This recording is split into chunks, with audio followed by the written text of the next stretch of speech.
Hi friends, வணக்கம். Welcome to our channel அனுபவம் புதுமை. உங்களுக்கு எல்லாருக்கும் தெரியும், இது ஒரு சோஷியல் அவேர்னஸ் சேனல், விழிப்புணர்வு சேனல். ஸோ ஃப்ரெண்ட்ஸ், மறக்காமல் சப்போர்ட் பண்ணுங்கள், சப்ஸ்கிரைப் பண்ணுங்கள், உங்கள் ஃப்ரெண்ட்ஸ் அண்ட் ரிலேட்டிவ்ஸ்க்கு ஷேர் பண்ணுங்கள். ஃப்ரெண்ட்ஸ், இன்றைக்கி நம்ம கண்டென்ட்டோட தலைப்பு வந்து சுமை. சுமைன்னா உங்களுக்கு எல்லாருக்கும் தெரியும், ஒரு வெயிட்டை, ஒரு பொருளை நம்ம வந்து தூக்கிட்டு சுமந்துட்டு போகிறது. அது எந்த பொருளாகவும் இருக்கலாம். அது சுமந்துட்டு போகிறத வந்து சுமை சொல்லுவோம் இல்லைங்களா? இதை நம்ம வந்து ஃபிசிக்கலாக உடம்பு மூலமாக மட்டும் சுமக்கிறது இல்லைங்க. நிறைய வேண்டாத விஷயங்களை நம்ம மனதிலையும் சுமந்துட்டு தான் இருக்கிறோம். அதன் அடிப்படையில் தான் இந்த சின்ன கதையை நான் உங்களுக்கு சொல்ல போகிறேன். வாங்க ஃப்ரெண்ட்ஸ், நம்ம கதைக்குள்ளே போகலாம். ஒரு காட்டு வழியாக 2 சாதுக்கள் போயிட்டு இருந்தாங்களாம்.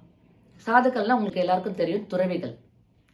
அவங்க அந்த காட்டு வழியாக போயிட்டு இருக்கும்போது பாதி வழியில் போகும்போது தெரிஞ்சுதான் சேரும் சகதியமாக இருக்குதுங்களாம். அந்த சேரும் சகதியில் எப்படி போகிறதுன்னு அவங்களே நினச்சிக்கிட்டு அந்த சேரும் சகதியில் இறங்கி நடந்துட்டு இருக்காங்க. அப்போது அவங்க கவனிச்சாங்க, எதிர்க்க வந்து ஒரு பொண்ணு பட்டு பாவாடை, பட்டு தாவணியெல்லாம் போட்டுக்கிட்டு நல்லா அலங்காரம் பண்ணிட்டு ஏதோ ஒரு ஃபங்க்ஷனுக்கு போகிறதுக்காக வந்துட்டுருக்கா. அப்போது அந்த சேரும் சகதியை பார்த்து எப்படி இந்த சேரில் காலை வச்சுட்டு போகிறது அப்படின்னு கொஞ்சம் தயங்கிட்டு இருந்தாலாம்.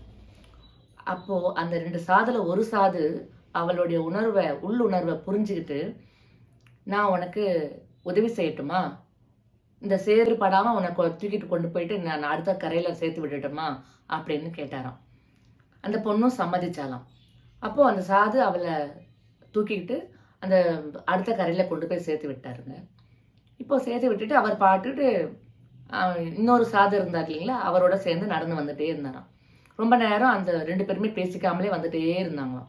அப்போது அந்த இன்னொரு சாது இருந்தார் இல்லைங்களா, அவர் வந்து இவர்கிட்ட, நீ எப்படி அந்த பொண்ணை நீ தூக்கிட்டு போன, நம்ம துறவரத்தில் இருக்கிறோம், அந்த பொண்ணை எப்படி நீ தூக்கிட்டு போயிட்டு அடுத்த கரையில் சேர்த்துட்டு வந்த அப்படின்ட்டு ரொம்ப ஆச்சரியமாக ஒரு மாதிரி குழப்பத்தோடவே கேட்டாருங்களாம். அதுக்கு இவர் சிரிச்சுக்கிட்டே சொன்னார், இன்னொரு சாது, நான் அந்த சுமையை நான் அப்போவே இறக்கிட்டு வந்துட்டேன், நீங்கள் இவ்வளோ நேரமாக அந்த சுமையை நீங்கள் சுமந்துட்டு வந்தீங்களா அப்படின்னு கேட்டாருங்களாம். அப்போ அந்த இன்னொரு சாது சொன்ன இல்லைங்களா, அவருக்கு கொஞ்சம் சுருக்குன்னு வச்சுங்களாம் மனசுல. பாரு, நம்ம தான் தப்பு பண்ணியிருக்கோம். அவன் வந்து ஒரு உதவின்றதால தான் அவளுக்கு அந்த பொண்ணை தூக்கிட்டு போயிட்டு அடுத்த கரையில விட்டுட்டு அந்த சுமையை இறக்கிட்டு வந்துட்டான். நம்ம தான் தேவையில்லாம அந்த நினைப்பை வந்து ஒரு சுமையா நம்ம சுமந்துட்டு இவ்வளவு நேரம் நம்ம வந்துட்டு இருந்தோம் சொல்லிட்டு ரொம்ப வெக்கி தலை குனிஞ்சாருங்களாம். தன் தவறுக்கு ரொம்ப வருந்தினாருங்களாம். இது ஒரு சின்ன கதை தாங்க. இந்த கதையின் மூலமா நல்ல ஒரு கருத்தை நம்ம புரிஞ்சுக்கலாம். நம்மள பலர் அப்படிதாங்க இருக்கிறோம். அதாவது ஃபார் எக்ஸாம்பிள், நான் ஒரு உதாரணத்துக்கு சொல்றேன். ஒரு பேரண்ட்ஸ் வந்து சின்ன வயசுல பையன்களோ நம்ம பசங்களே கூட ஏதாவது தவறுகள் பண்ணியிருக்கலாம். ஏதோ ஒரு தவறுகள் பண்ணி அந்த தவறுகள் மூலமா நம்ம அவமானங்களும் ஏற்பட்டிருக்கலாம். ஆனா அந்த வடு மறையவே இல்லை பாருங்க. அவங்க அப்படி பண்ணாங்களேன்னு போயிருக்கும், அடி மனசுல ஆழமா பதிஞ்சு போயிருக்கும். அது நம்மளால மறக்க முடியாம அது எங்கேயோ ஒரு மூலையில இருக்கும். காலமும் மாறி போய் அவங்க பெரியவங்களாவும் ஆகிட்டாங்க, அவங்களுக்கு கல்யாணமும் ஆகியிருக்கும், குழந்தைங்களும் பிறந்திருக்கும்.